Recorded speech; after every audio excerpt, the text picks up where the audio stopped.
Hello, children.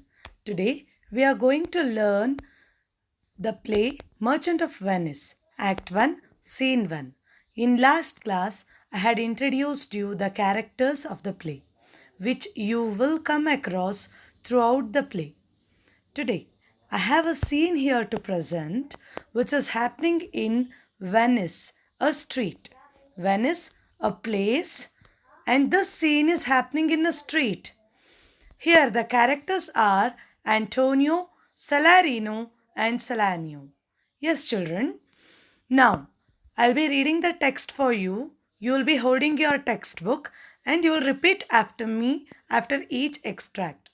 And the explanations will be given in much detail. Wherever necessary, please note down the explanation according to the need. Antonio. In sooth, I know not why I am so sad. It wearies me. You say it wearies you? But how I caught it, found it, or came by it, what stuff this made of, whereof it is born, I am to learn. And such a want wit, sadness makes of me, that I have much ado to know myself. Here, children, let me introduce you the main character of the play. And the opening of the play happens with our hero, Antonio. Antonio, a merchant in Venice. He tells, in sooth, means truly. Truly, I don't know why I am so sad. And what makes me sad, for what I am depressed. What is the main reason for my depression? I really don't know. Yes, I am sad. I accept. I also want to know where this sadness is born or originated, because this sadness inside my nature, makes me dull and also a dull fellow and myself. Without reason, I am sad and I fail to know the reason. Salarino. His friends with him, Salarino and Salanio, they try to convince him by telling, you may be sad for this, you may be sad for that. Let us see how they convince. Your mind is tossing on the ocean, there where your Argos with portly sail, like signors, rich burghers on the flood, or as it were the peasants of the sea. Do o'erpeer the petty traffickers that curtsy to them, do them reverence, as they fly by them with their own wings. Salarino, being Antonio's friend, tells that you may be sad because your ships are in the ocean and they are sailing on the ocean. You are worried about your rich cargoes which are filled with silks and also spices, which are traveling like wealthy citizens on the ocean. He is giving comparison to the ship with wealthy citizens.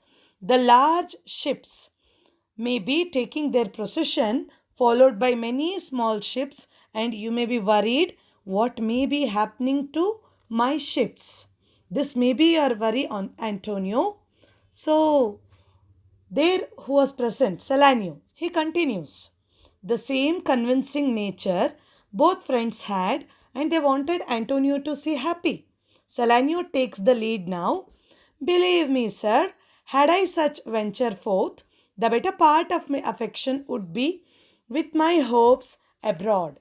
I should be still plucking the grass to know where sits the wind, peering in maps for ports and piers and roads, and every object that might make me fear misfortune to my ventures, out of doubt would make me sad.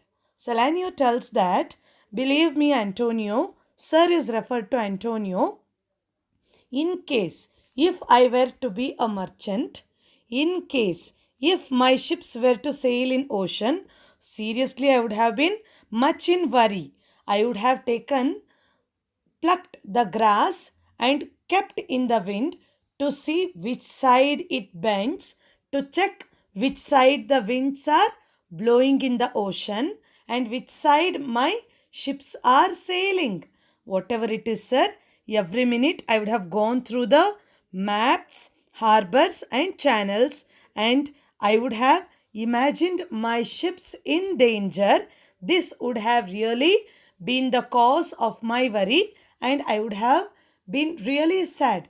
So, Antonio, maybe you are sad because you are imagining all these things.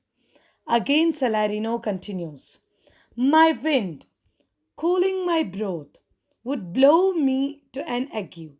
When I thought what harm a wind too great might do at sea, I should not see the sandy hourglass run, but I should think of shallows and of flats, and see my wealthy Andrew docked in sand, veiling her high top lower than her ribs.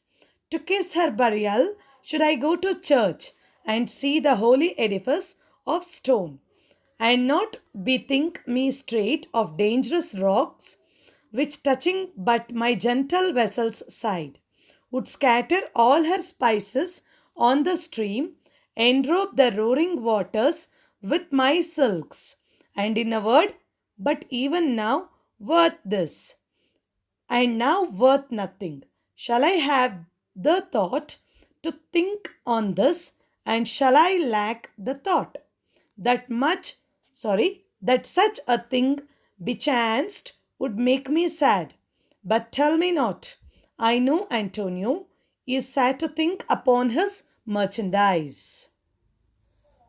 Salarino tells that he will be really sad whenever he is busy with his daily chores.